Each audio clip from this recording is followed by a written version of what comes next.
Hey guys, how are you doing? Mr. Evans speaking here. Thank you so much for staying with us, for subscribing to our channels, and following our Instagram page. Okay? And today we are talking about something that people know as tag questions. But what are tag questions?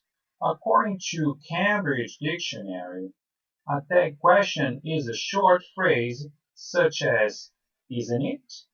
or "don't you?" that is added to the end of a sentence to check or to ask if someone agrees with you. It means it's used to ask for confirmation. Okay?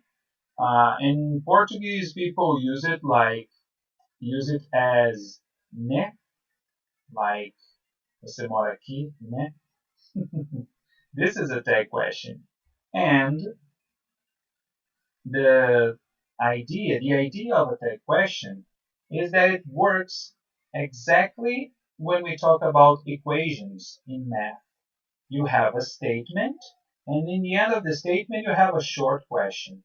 If this statement is affirmative, I mean positive, after the comma, the equals, it's going to be negative. And the other way around, as we can see in the example. Like tag questions follow the math rules. The commas are the equals. She is Brazilian. Isn't she? Notice that in the statement I say she is, and in the question I say is she, but in the negative. So I change it twice. I change the order and I change to affirmative or to negative. Okay? The other example we have is when we have a negative sentence. They're not studying now, are they? Okay, so these are the examples with the verb to be. Now let's check some examples in the simple present. You speak English, don't you? Notice that in the simple present, we don't have an example, an auxiliary verb very clear in the sentence. So we have to identify that the statement is in the simple present and remember the auxiliary verbs that we use, which are do or does. So depending on the person, I mean the subject, the pronoun, we are going to use do or does. Example, when we say, you speak English, don't you? You speak is affirmative. The negative of do is don't. So I say don't you. I don't use the main verb. I use the auxiliary. She lives in New York. She lives in New York. Doesn't she? Why? Because for she I use does. In this case it's negative because I started affirmatively. The last example is they don't care about us. Do they? So they don't, it's easy to identify, so I say do they. So these were the examples of the simple present. And now we are moving to the examples in the simple past. Samuel called you. When I say Samuel called you, I mean Samuel is he and called is in the past. So Samuel called you, didn't he? Why? Because the auxiliary in the past is did. So I have to use didn't. In the second example, as we can see here, I'm going to be a little bit lower. She didn't break up with him, did she? It's easier because we can see did in the statement. So she didn't break up with him, did she? So let's move to the following example, which now is in the present perfect. So guys, when we talk about the present perfect, it's easier for us to know because present perfect we have or has. Like the boys haven't played together, have they? And Sheila hasn't been to Europe, has she? In the past perfect, it's even easier because we just have one auxiliary verb, which is had. They hadn't arrived when you called me, had they? And this is how it works.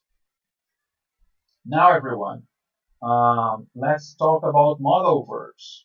Modal verbs are verbs that don't need auxiliary verbs. They are main verbs in the sentence and they go to the affirmative and to the negative themselves, by themselves. They don't need auxiliary verbs. We should see a doctor, shouldn't we? You can't swim, can you? It will rain, won't it? Remember that will sometimes it's considered a modal verb, but is the auxiliary verb for the future. Okay? The same would happen to would. The exceptions, which are very important to mention. There is no negative form contracted. There is no negative contraction for am in English. Sometimes we say ain't, but it's informally used. So when we say, I'm boring today, I'm teasing today, I'm annoying today, aren't I? I have to borrow the are from the you to make my example. Okay? The second example is let's. Let's go to the movies, shall we? But why shall we?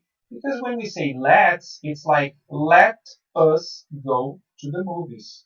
I mean, we are going to the movies. So let us go to the movies. Let's go to the movies. Shall we? And shall, you know that in the past it was way more common to be used to replace will in cases with specific pronouns. So I used to say, I shall, you will. Okay, it was used for the first person, either in the singular or in the plural. And the last example is with imperative, an order. Listen to me, will you? It's like, will you listen to me? Some people say, listen to me, can you? So when we have an imperative, an order, or a request, I have to use will you. Sometimes people say, can you as well. Okay? So these are the three main exceptions when we talk about tag questions. Of course, that we have to pay attention to some details. For example, when I use never in a sentence, never is a negative word. So the statement becomes negative. So in the tag question, I have to use the affirmative way. All right, everyone? So thank you for much. Sorry. Thank you so much for staying with us, for joining us.